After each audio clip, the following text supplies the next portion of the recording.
Nossa, irmão, vocês assistiram esse vídeo aqui desse pastor que humilhou o membro da igreja dele no púlpito, lá na frente da igreja?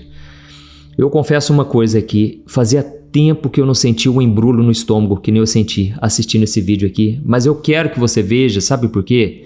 Isso aqui é um alerta para toda a igreja, é um alerta para todos nós, porque eu sei que isso é mais comum do que a gente imagina. Então, é muito importante que você assista até o final para você entender o que aconteceu depois que o pastor fez isso com ele, e você vai entender toda a verdade sobre isso aqui.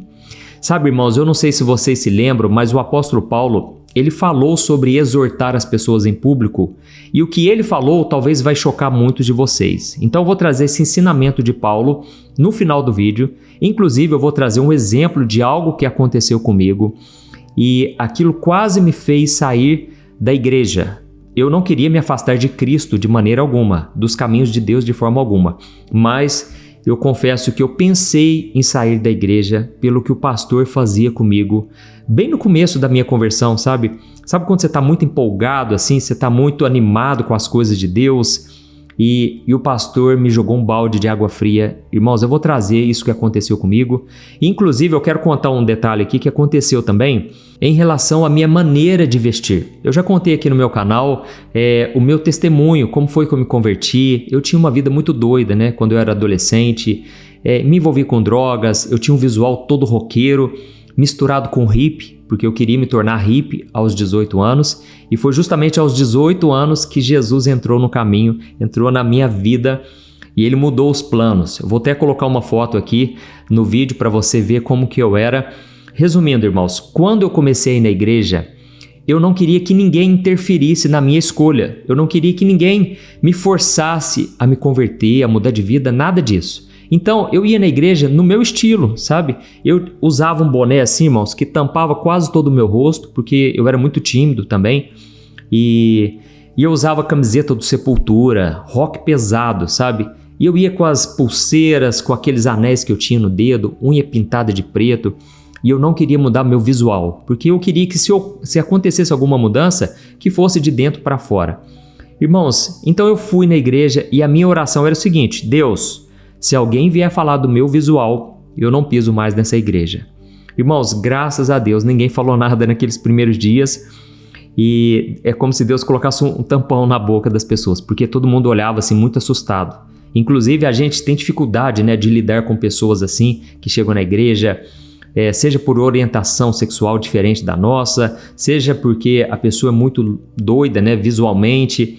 Então a gente precisa aprender a lidar com isso. Mas aí teve um dia que uma irmãzinha chegou pra mim e ela falou o seguinte: rapaz, tira esse boné pra vir na igreja, que coisa mais feia, você acha que Deus se agrada disso? A igreja é um lugar de oração, e você com esse boné aí?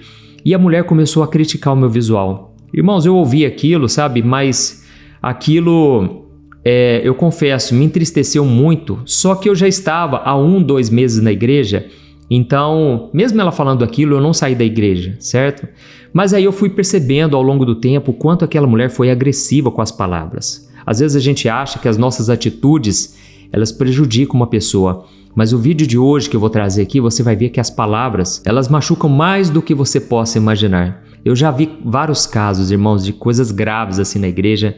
Então, resumindo, com o tempo, irmãos, o Espírito Santo foi fazendo uma obra no meu coração, e Ele mesmo foi me tocando, Ele foi me mostrando que eu deveria mudar o meu visual, mas foi uma coisa que Deus gerou em mim, certo? E se talvez aquela mulher tivesse usado mais sabedoria, falado com palavras mais de amor, talvez eu já tivesse mudado antes, mas quem mudou realmente o meu visual foi Deus tocando meu coração, certo? Então eu vou colocar esse vídeo aqui agora, e eu quero muito que você fique até o final, porque não tire as conclusões antes, e eu vou te explicar por quê. Olha só o que aconteceu com esse vídeo.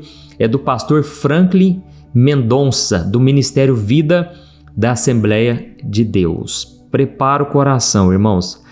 Olha, prepara aí que eu vou te explicar. Não há quem não possa ser abençoado por esse tema. Realmente, ô cabra. Rapaz, mas você tá fortinho, hein? Seu padrão do uniforme do obreiro? Aqui, olha o tamanho. Eu já falei já. Tatuagem é para usar Se for, tem tatuagem, é para colocar roupa de manga comprida se for subir no púlpito. Tá bom? Subir no púlpito. Essa coiseira todinha acaba desconfigurando e ficando muito fora do padrão da nossa igreja. Tá bom? Então espero que você... É uma repreensão, mas eu espero que você não se ofenda com essas palavras. Então tira, por favor, essa corrente, tapa essa tatuagem, pelo amor dessa calça, pega marreco, dá seu jeito para virar um obreiro de verdade. Tá usando brinco ainda? Tem um brinco ainda de boné. Irmão, todo desconfigurado. Todo desconfigurado. Que apelou? Achou ruim? Achou ruim? Olha aqui.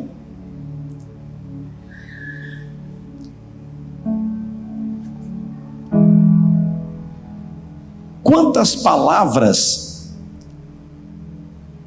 ditas dentro da igreja já tiraram pessoas de dentro da igreja? Quantas palavras mal colocadas, venenosas, desassertivas, disfuncionais, humilhantes, vexaçosas, diante do público da família, como essa que eu lancei aqui, já fez com que obreiros, levitas, pastores, saíram do nosso meio, não cantam mais, não tocam mais, não ministram mais, porque ao invés de usarem palavras de bênção, preferiram usar palavras de maldição. Hoje eu quero, juntamente com essa igreja, compartilhar esse tema, o poder das palavras. Era encenação, tá? Cadê o rapaz? Irmãos, olha, esse vídeo me tocou tanto, esse aqui mexeu tanto comigo, irmãos, e você reparou no final aí que era uma encenação, né? Mas eu confesso que na hora que eu vi esse vídeo, irmãos, meu coração assim ardeu de vontade de orar por esse rapaz, sabe? Eu já estava orando pelo rapaz em pensamento na hora que eu vi o vídeo, porque o pastor foi numa agressividade tão grande, expôs aquele rapaz publicamente. Eu tenho certeza que talvez você já tinha escrito aí no texto, aí no comentário do vídeo: Senhor, tem misericórdia desse pastor, ele vai prestar contas. Ele vai prestar contas por esta alma. Irmãos, apaga o texto aí, apaga, porque isso aqui foi uma encenação. Olha, esse vídeo mexeu comigo, inclusive eu quero dar os parabéns aí pro pastor Franklin Mendonça, porque foi necessário fazer uma encenação dessa, irmãos, para a gente entender o poder das palavras. Aí você viu, de uma forma ilustrativa, o quanto as palavras têm poder. Porque se até numa brincadeira aqui, como foi isso aqui, a gente já fica constrangido, aí você imagina o que causa no coração de uma pessoa. Olha, eu vou ler para você aqui o que o pastor, ele escreveu no Instagram dele, na legenda, para você ver que foi realmente uma encenação. Ele escreveu assim: as palavras têm o poder de construir, de curar e de ferir. São elas que moldam corações, relacionamentos e até destinos.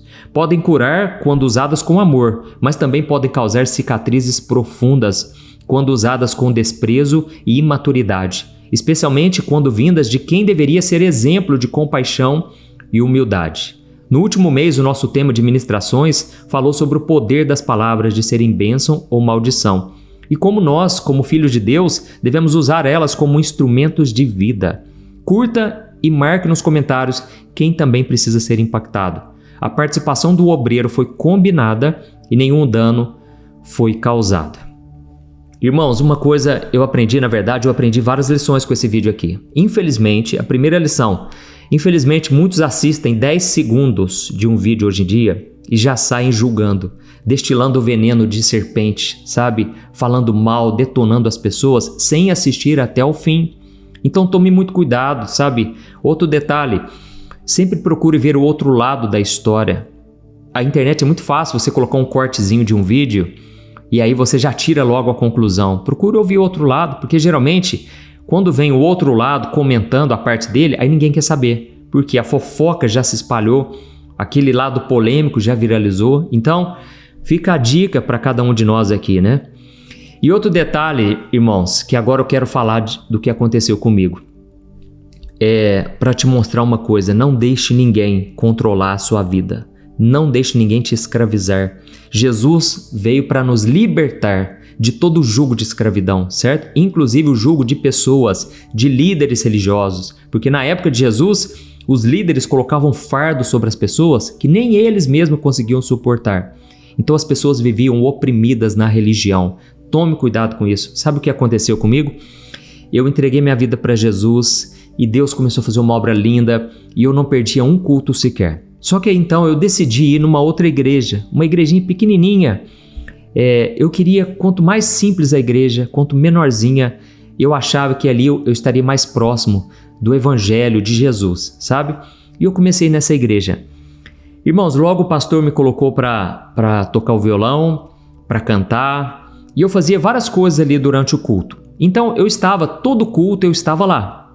Só que, irmãos, com o tempo aquilo foi virando uma escravidão na minha vida, sabe? Aquilo foi me prendendo demais. Por quê? Se eu não quisesse ir um dia sequer na igreja, o pastor já começava a me chamar de desviado. Vocês acreditam, irmãos?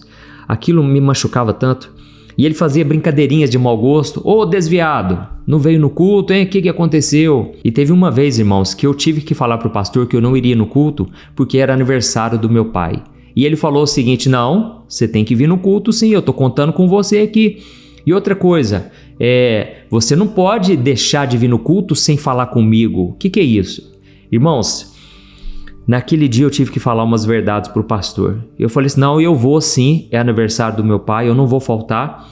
E outra coisa, nem sempre eu vou poder vir no culto. E outra, não quer dizer que eu me desviei, entendeu? Eu tô muito firme com Deus. Irmãos, eu tive que me posicionar, sabe por quê? Porque ele já estava montando em mim, ele já estava assim, me oprimindo.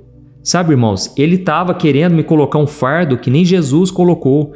E, irmãos, eu tive que ser firme, mas eu sei que nem todos conseguem ser firmes. E a partir dali, eu tomei a decisão: ninguém vai me escravizar. Eu não vou ter rabo preso com ninguém. Eu tenho compromisso com Jesus, com Deus, com o Espírito Santo, com o reino de Deus, acima de qualquer coisa. Então, que você possa também tomar essa decisão. Eu não estou dizendo que você tem que ser rebelde, que você não vai seguir regras. Você tem que seguir regras, sim. Se você está numa igreja, procure saber as regras da igreja, certo? Se você não concorda, saia.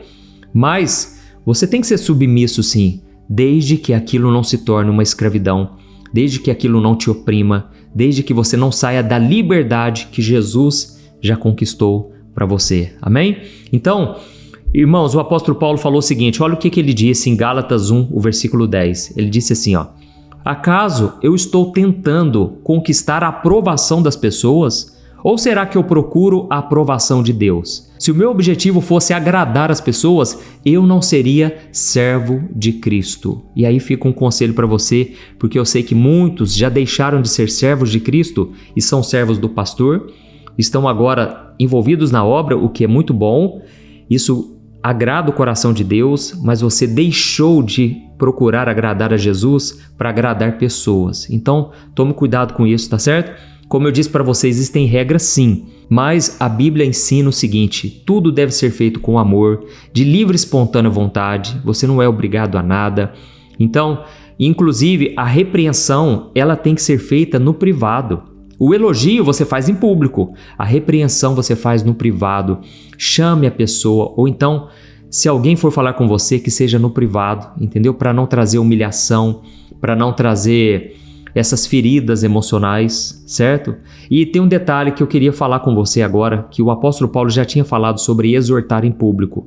E vai até parecer contradição com isso que eu disse para você, porque Paulo, ele falou umas palavras bem duras. Eu quero ler para você 1 Timóteo capítulo 5, o versículo 19 e o versículo 20, que diz assim, ó: não aceite acusação contra um presbítero sem que seja confirmada por 2 ou 3 testemunhas. Aqueles que pecarem devem ser repreendidos diante de todos, o que servirá de advertência para os demais. Irmãos, aqui o apóstolo Paulo está dizendo o seguinte: olha, se alguém pecar, tem que revelar lá no púlpito, lá na frente. De certa forma, é isso que ele está falando, certo? Só que a gente tem que analisar alguns detalhes aqui, porque tudo você tem que olhar o contexto da Bíblia. Não pegue um versículo isolado de forma alguma porque senão pode virar uma heresia, certo? Aqui Paulo falou sobre o presbítero, ou seja, é uma pessoa líder, é uma pessoa de influência naquele meio, e ele falou, olha, tudo que vocês trouxerem de acusação para essa pessoa, confirme com 2 ou 3 testemunhas. Nunca pode ser da boca de uma só pessoa, entendeu? Porque aquela pessoa pode estar mentindo, pode estar querendo prejudicar a vida de alguém. Então tem que ter muita cautela, certo? Só que aqui Paulo está querendo dizer o seguinte, olha, são pessoas que elas não demonstraram arrependimento, elas estão continuando no erro, no pecado, e elas não querem mudar de vida de forma alguma. Já tentaram repreender o irmão no privado, 1, 2, 3 pessoas já falaram com ele, ele não mudou de vida. Então, aí sim traz para frente da igreja aquele exemplo do que não fazer, para que toda a igreja abra os olhos, para que elas não sejam enganadas por ele, para que o corpo de Cristo não seja prejudicado, entendeu? Então, a repreensão pública é só em casos graves, que não há demonstração de arrependimento, certo? Para que a igreja, então, entenda o que está acontecendo. E tem um detalhe, isso não justifica humilhar ninguém. Não é para denegrir a imagem de ninguém. Pelo contrário, tem que ser feito debaixo de oração, com o coração purificado, com boas intenções, certo? Eu espero que você tenha entendido esse vídeo aqui. Esse vídeo que eu coloquei do pastor, eu gostaria muito que você compartilhasse agora, porque muitas pessoas estão feridas hoje, saíram da igreja por causa de palavras. E o conselho que eu dou para você é: se enraize cada vez mais profundamente com Jesus, de forma que nada te afete, certo? Eu sei que nós somos humanos e até mesmo eu, quando eu vejo comentários negativos, pessoas falando mal, o que acontece, porque são milhares e milhares de visualizações, e até aquilo me entristece, mas hoje já não tem tanto peso, porque Deus foi me fortalecendo, eu sei da minha missão, eu sei da minha identidade. Isso me fortaleceu muito e eu aconselho você a viver assim também, certo? Se aprofunde cada vez mais na palavra de Deus. E outra coisa, eu vou colocar um vídeo aqui agora, irmãos, que me deixou muito triste também, mas ele traz uma lição profunda dessa amante que revelou os pecados do pastor. Inclusive contou que teve um caso com ele no púlpito. E eu quero muito que você veja o que aconteceu, tá bom? Vou deixar aqui na tela, acompanhe aí. E não se esqueça, clicar em gostei, isso ajuda muito o YouTube a divulgar para mais pessoas. E compartilhe agora com o máximo de vidas. Deus abençoe, um grande abraço, fique na paz do Senhor.